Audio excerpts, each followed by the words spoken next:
नमस्कार, आपण पाहत आहात पुणे लाईव्ह न्यूज. पाहुयात दिवसभरातील ठळक घडामोडी. चाकण पोलीस ठाण्याच्या हद्दीत चाकण शिक्रापूर रस्त्यावरील विविध गावांमध्ये चोरट्यांनी धुमाकूळ घातला आहे. अवघ्या 24 तासात या भागातील काही गावांमध्ये 2 मोठ्या घरफोड्या आणि 4 चोरीच्या घटना घडल्या आहेत. शेलगाव, भोसे, रासे, वडगाव, घेनत व शेल पिंपळगाव परिसरातील घरांवर चोरट्यांनी सोन्याचा व चांदीचा मोठा ऐवज आणि लाखो रुपयांची रोकड आणि मौल्यवान साहित्य लंपास केले. मध्यरात्रीच्या सुमारास शेलगाव येथील दत्त हायटेक नर्सरी, विजयानंद आवटे यांचे किराणा दुकान आणि भगवान झरेकर यांच्या घरावर चोरट्यांनी मोठा हात मारला. त्यानंतर मंगळवारी दुपारी 2च्या सुमारास भोसे गावात घराचे कुलूप तोडून चोरट्यांनी मौल्यवान दागिने आणि रोकड घेऊन पोबारा केला. भोसे तालुका खेड गावच्या हद्दीत एका घराच्या दरवाजाचा कडी कोयंडा कुलूप तोडून चोरट्यांनी घरात प्रवेश केला. कपाटातील सोन्याचे दागिने व रोख रक्कम 2,30,000 रुपये असं सुमारे 12,88,000चा मुद्देमाल भर दिवसात चोरून नेला. या प्रकरणी दिलीप लोणारे यांच्या फिर्यादीवरून चाकण पोलिसांनी अज्ञात चोरट्यावर गुन्हा दाखल केला आहे. शेलगावात घरातील 5 लाखांचे दागिने चोरट्यांनी लंपास केले आहेत. चाकण MIDC मधील आंबेठाण दवणे वस्ती येथे रात्री 1:30च्या सुमारास दुचाकी चोरण्यासाठी आलेल्या चोरट्याला स्थानिकांनी पकडले. पकडण्यात आलेल्या या चोरट्यास पोलिसांच्या ताब्यात दिले असल्याचे स्थानिकांनी पुणे लाईव्हला कळवले आहे.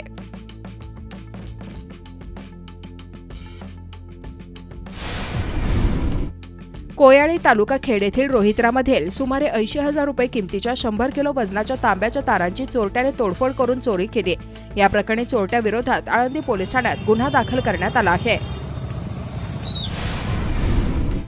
खेड सेज भागातील वाढत्या गुन्हेगारी कारवायांच्या पार्श्वभूमीवर MIDC खेड सेज या ठिकाणी MIDCतील सर्व कंपनीचे HR मॅनेजर यांची बैठक घेण्यात आली.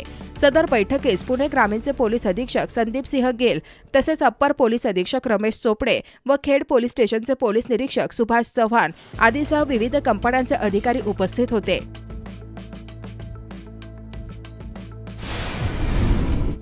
आगामी चाकण नगर परिषद निवडणुकीच्या निमित्ताने बुधवारी चाकण शहर राष्ट्रवादी काँग्रेस पक्षाच्या वतीने आढावा बैठक घेण्यात आली. या बैठकीला पक्षाचे जिल्ह्याचे अध्यक्ष प्रदीप गारटकर उपस्थित होते. यावेळी माजी आमदार दिलीप मोहिते यांनी मार्गदर्शन केले. मोहिते यांनी चाकणमध्ये वाहतूक कोंडीच्या विरोधात काढलेल्या मोर्चावर आणि त्यातील सहभागी नेत्यांवर सडकून टीका केली.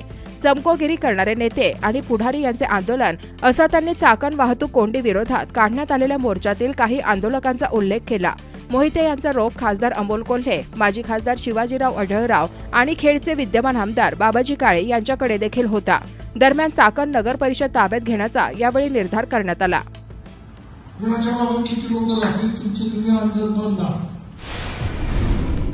जिल्हा परिषद व खेड पंचायत समितीच्या गट व गणांच्या आरक्षणानंतर अनेक गट व गण महिला तसेच विविध प्रवर्गांसाठी आरक्षित झाले.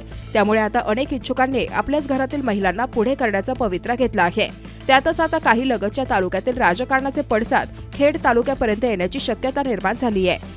कारण खेड तालुक्याच्या लगतच असलेल्या भोसरी विधानसभा मतदारसंघाचे विद्यमान आमदार महेश लांडगे यांच्या पत्नी खेड तालुक्याच्या सीमेवर असलेल्या जिल्हा परिषद गटात इच्छुक असल्याच्या पोस्ट सोशल माध्यमिक फिरत आहेत.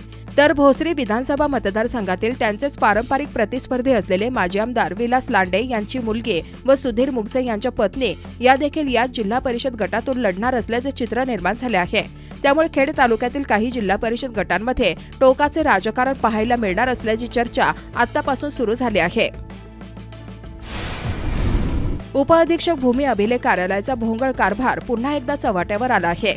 जे शेतकरी मोजणी अर्ज करतात त्यांच्या मोजण्या होत नाही. मात्र ज्या शेतकऱ्याने मोजणी अर्ज केला नाही त्याच्या मार्फत खोट्या सह्या व बँक चलन भरून थेट मोजणीची नोटीस देऊन मोजणी करण्यासाठी भूकर मापक शिंदे वासुली येथे आले. त्यानंतर जागा मालक शेतकरी यांनी हरकत घेतल्याने हा प्रकार उघडकीस आला आहे. शिंदे येथील शेतकरी यांनी याबाबत जागरूक होऊन हरकत घेतली.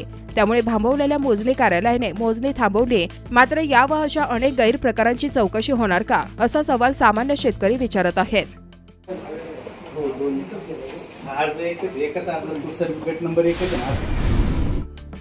खेड तालुक्यात अनेक मतदार याद्यांमध्ये मोठ्या प्रमाणावर गोंधळ झाला आहे. त्यामुळे हजारो हरकती घेण्यात आल्या आहेत. काही ठिकाणी मतदारांची दुबार नावे लागली असल्याचे प्रकार समोर आले आहेत. चाकण व राजगुरुनगर पालिकांमध्ये लगतच्या ग्रामपंचायतमध्ये मतदार असलेल्या अनेकांची नावे आलेली असल्याचा आरोप होतोय. जिल्हा परिषदेच्या आळंदी ग्रामीण भागात आळंदी पालिकेतील मतदारांची नावे घेण्यात आली आहेत. त्यामुळे अशी सर्व नावे वगळण्याची मागणी इच्छुक उमेदवार आणि नागरिकांमधून होत आहे. साकुर्डी गावाला पाण्यातून प्रवासासाठी नवीन लॉन्चची मागणी करण्यात आली आहे. मुख्य कार्यकारी अधिकारी व उपमुख्य कार्यकारी अधिकारी जिल्हा परिषद पुणे यांना निवेदन देण्यात आले असल्याची माहिती साकुर्डी गावाच्या लोकनियुक्त सरपंच रोहिणी गवारी दिली. दरम्यान 8 दिवसात नवीन लॉन्च गावाला देण्यात येणार आहे. चासकमान धरणातील लॉन्च दिवाळीमध्ये सुरू होणार आहे. पुणे नाशिक महामार्गावरील वाहतूक कोंडी सोडवण्यासाठी बाह्यवळण मार्गाचे काम हाती घेण्यात आले आहे. त्याची जमीन मोजणीस अधिकारी बुधवारी 15 ऑक्टोबर 2025 रोजी चाकणजवळील मेदनकरवाडी तालुका खेड येथे आले होते. यावेळी नागरिक मोठ्या संख्येने उपस्थित होते. यावेळी काही नागरिकांनी हरकती नोंदवल्या. रोड टचचा फायदा मिळाला. नंबर 3 मोबदला योग्य प्रकारे द्या. एलिव्हेटर रोड हा वेगळा आहे, त्याला कॉरिडॉर हा रोड कसला आहे ऐका, एलिव्हेटर कॉरिडॉर हा वेगळा आहे. बरं का, त्याला चढ आणि उतार तो नाशिक रोडला संबंधित बरोबर आहे. आणि हा हे तीन प्रकारचे रोड आहेत. एक बाह्यवळण रस्ता आहे, एक एलिव्हेटेड रोड आहे, एक एक्सपान्शन आहे. हे वेगवेगळे रोड आहेत. तुम्ही गोंधळ करून घेऊ नका. हा 30 मीटर रुंदीचा रस्ता आहे, एलिव्हेटेड नाहीये आणि याला ऍक्सेस आहे. ऍक्सेस आहे ना, प्रत्येक शेतकऱ्याला ऍक्सेस मिळणार. प्रत्येकाला ऍक्सेस मिळणार. तुम्ही आता प्रांत साहेबांनी तुम्हाला काय सांगितलंय मला माहित नाही. प्रांत साहेबांनी डिक्लेअर नाही केलं त्या गोष्टी. पुणे जिल्ह्यातील प्राथमिक शिक्षकांच्या मे महिन्यापासून टप्प्याटप्प्याने सुरू करण्यात आलेल्या ऑनलाईन बदल्यांचे घोंगडे उच्च न्यायालयात दाखल करण्यात आलेल्या याचिकामुळे रखडले होते. अखेर या बदली प्रक्रिया संदर्भात उच्च न्यायालयाने जिल्हा परिषदेचे मुख्याधिकारी गजानन पाटील यांच्याकडे निर्णय घेण्यासंदर्भात निर्देश दिले. त्यानंतर पुणे जिल्ह्यातील 4128 आणि अवघड क्षेत्रातील 174 प्राथमिक शिक्षकांच्या बदल्यांचे आदेश सोमवार दिनांक 13 ऑक्टोबरला सायंकाळी काढण्यात आले. त्यानंतर 14 ऑक्टोबरला प्राथमिक शिक्षक बदली आदेशानुसार सदर शाळेत रुजू होण्यास सुरुवात झाली. खेड तालुका अंतर्गत 451 शिक्षकांच्या बदल्या करण्यात आल्या, तर खेड तालुक्यातील 113 प्राथमिक शिक्षकांची जिल्ह्यातील इतर तालुक्यात बदली झाली. पुणे जिल्ह्यातील विविध तालुक्यातील 142 शिक्षक खेड तालुक्यातील विविध जिल्हा परिषद शाळांवर रुजू होण्यास सुरुवात झाल्याची माहिती गट शिक्षणाधिकारी अमोल जंगले यांनी दिली. खेड कृषी उत्पन्न बाजार समितीच्या चाकण येथील महात्मा फुले मार्केटमध्ये बुधवारी कर्नाटक राज्यातील द्रावणगिरी भागातून मोठ्या प्रमाणावर कैऱ्यांची आवक झाली. या कैऱ्यांना चाकण मार्केटमध्ये मोठी मागणी असल्याचे अडत्यांनी सांगितले. ती चाकण शहरामध्ये आज मार्केटमध्ये कैऱ्या विक्रीस आलेल्या आहे. आपल्याकडे या कर्नाटकहून द्रावणगिरी या विभागातून आलेल्या आहेत. खाण्यासाठी चविष्ट आहेत. याला घाऊक बाजारामध्ये आपले लोकल गिराईक संपूर्ण 1-2 कॅरेट घेऊन जातात रोज एक खाण्यासाठी. आपली जी कैरी असते त्याच्यात आणि ह्या द्रावणगिरीच्या कैरीमध्ये काय फरक आहे? काहीच फरक नाही. दोन्ही कैऱ्या सेम आहेत आपल्याकडल्या आणि द्रावणगिरीच्या. हा एकसारख्या चवीला. भाव काय आहे? आज 50 रुपये किलो याचा दर आहे. 50 रुपये किलो दर आहे आज. 50 रुपये किलो. खेड तालुक्यातील आगामी जिल्हा परिषद पंचायत समितीसह 3 नगर परिषद निवडणुकीत महाविकास आघाडीमध्ये काँग्रेस पक्षाला समान हिस्सा मिळाला नाही तर वेगळा विचार केला जाईल अशी भूमिका बाजार समिती ॲडव्होकेट अनुराग जैद यांनी मांडली आहे. खेड तालुक्यातील दहशत विधानसभा निवडणुकीत जनतेने मोडून परिवर्तन केले. यासाठी महाविकास आघाडीमध्ये एकोपा राहिला पाहिजे. समाज विघातक लोकांना स्थानिक स्वराज्य संस्थेत जाण्यापासून रोखले पाहिजे अशी भूमिका महाविकास आघाडी म्हणून खासदार डॉक्टर अमोल कोल्हे व आमदार बाबाजी काळे यांनी घ्यावी. यात आघाडीचे सर्व घटक पक्षांना समान न्याय भेटावा. मी स्वतः काळूस मेदनकरवाडी जिल्हा परिषद गटातून तयारी केली आहे. तसेच अन्य जिल्हा परिषद गट पंचायत समितीबाबत इच्छुक उमेदवार यांच्याबरोबर आमची चर्चा सुरू असून काँग्रेस पक्षाचे विचार घरोघरी पोहोचविण्यासाठी आम्ही काम करत आहोत असेही ॲडव्होकेट अनुराग जैद यांनी यावेळी सांगितले.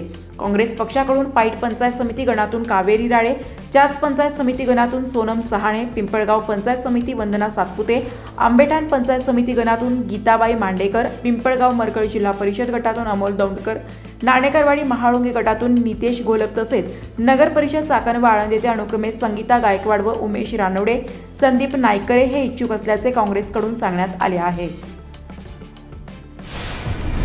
तरुण कार्यकर्त्यांचे मोठे संघटन असलेले खेड तालुक्यातील युवा कार्यकर्ते डॉक्टर शैलेश मोहिते पाटील मागील काही वर्ष तत्कालीन नेत्यांशी झालेल्या टोकाच्या मतभेदांमुळे खेडच्या राजकारणातून अलिप्त झाले होते. मात्र जिल्हा परिषद आणि पंचायत समिती निवडणुकांचे बिगुल वाजू लागल्यानंतर ते पुन्हा एकदा सक्रिय झाल्याचे चित्र पाहायला मिळत आहे. शेल पिंपळगाव मरकळ जिल्हा परिषद गटातून ते निवडणूक लढण्यास इच्छुक असल्याचं बोललं जात आहे. या भागातील रस्त्यांच्या विषयांवर त्यांनी सार्वजनिक बांधकाम विभागाच्या अधिकाऱ्यांना चांगलंच फैलावर घेतल्याचा एक व्हिडिओ समाज माध्यमात व्हायरल झालाय. याबाबत डॉक्टर शैलेश मोहिते यांच्याशी फोनवरून संपर्क साधला असता त्यांनी काय सांगितलंय हे जाणून घेऊया. सार्वजनिक बांधकाम विभागाचे जे साहेब आहेत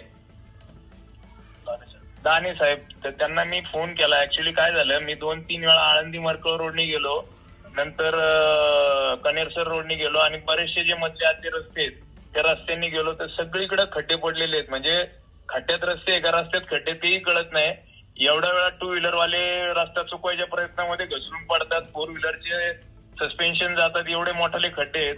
त्यांना मी प्रश्न विचारला की साहेब तुम्ही हे रस्त्याचे खड्डे कधी मिटवणार आहे, कधी बुजवणार आहे, म्हणून त्यांना मी फोन केला दाने साहेबांना.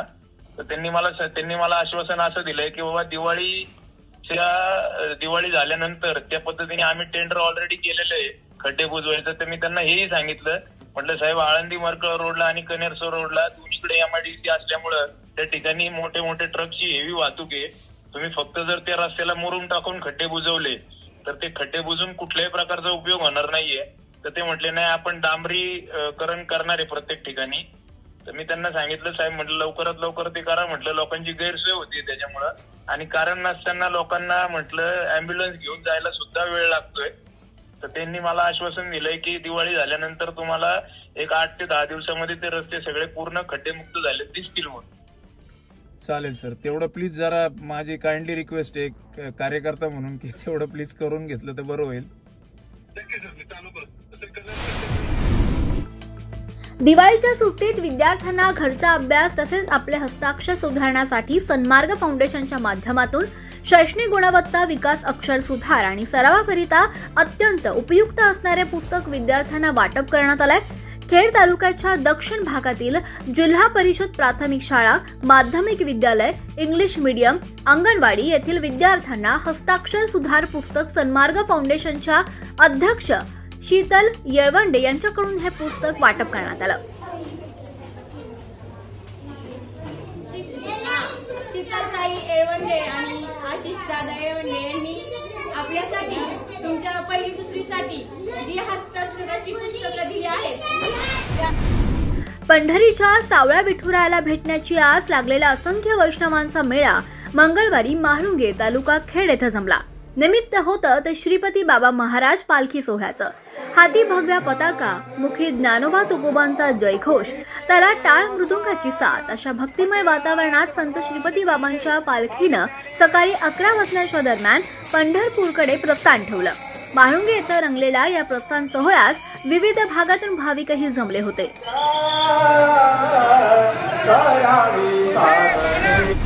खेड तालुक्यातील पाडळी काळेचीवाडी माध्यमिक विद्यालयात शालेय विद्यार्थ्यांना आणि शिक्षकांना 250 फळझाडांचं वाटप करण्यात आलं. या प्रसंगी माजी सरपंच वैशाली बाबाजी काळे, सरपंच वैभव सातकर, उपसरपंच जयसिंग शिंदे आदी उपस्थित होते.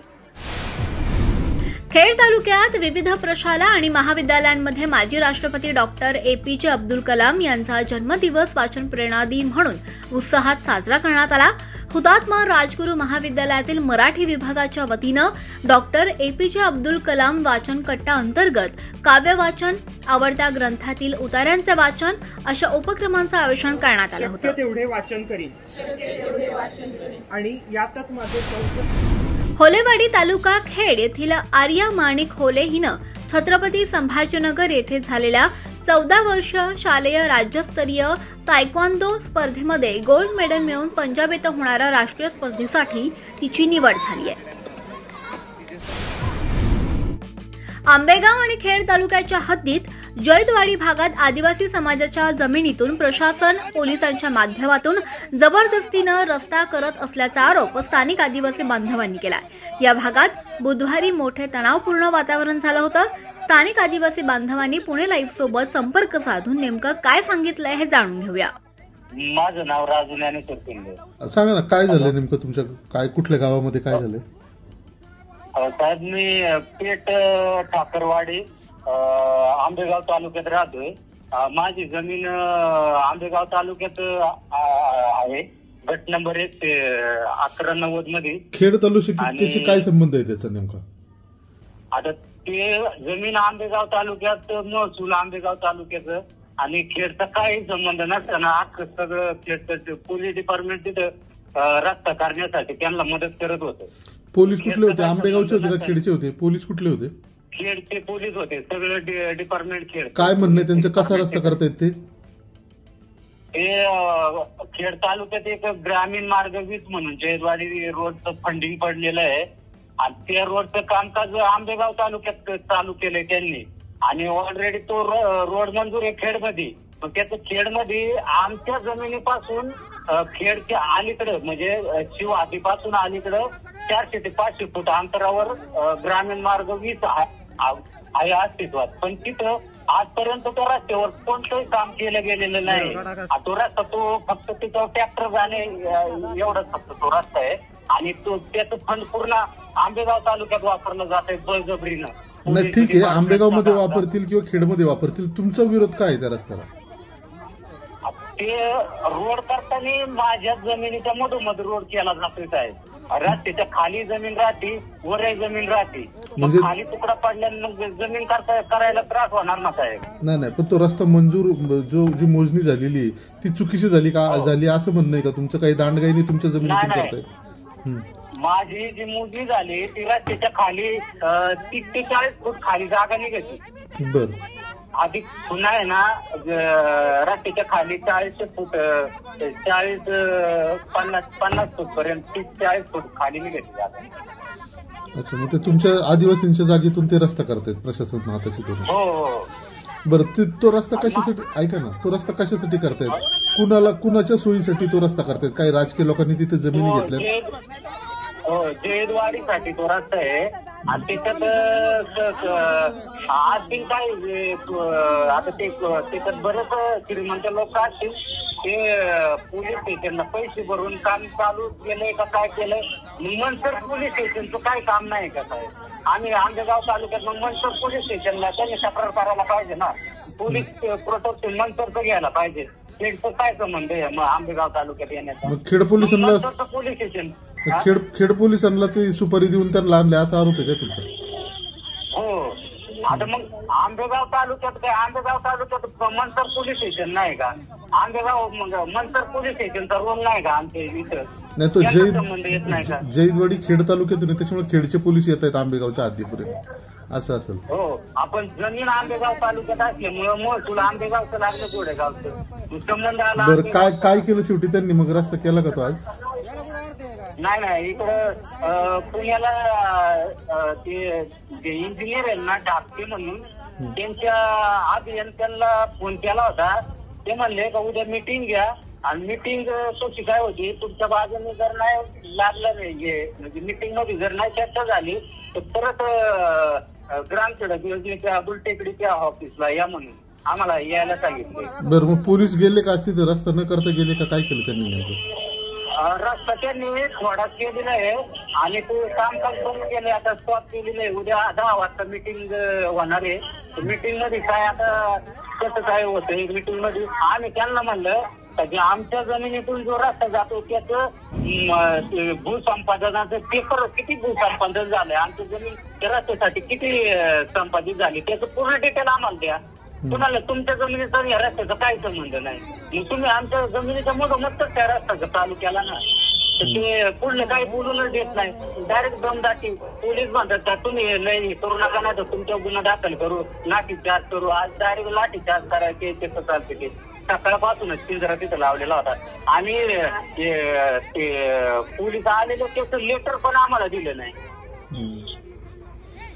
ठीक आहे, मग आज रस्ता त्यांनी काही केला ना, आता उद्याला मीटिंग होईल त्याच्यानंतर काय तो पुढचा निर्णय घेतील ते, बरोबर ना? हो, ठीक आहे. नमस्कार, आपण पाहत आहात पुणे लाईव्ह न्यूज.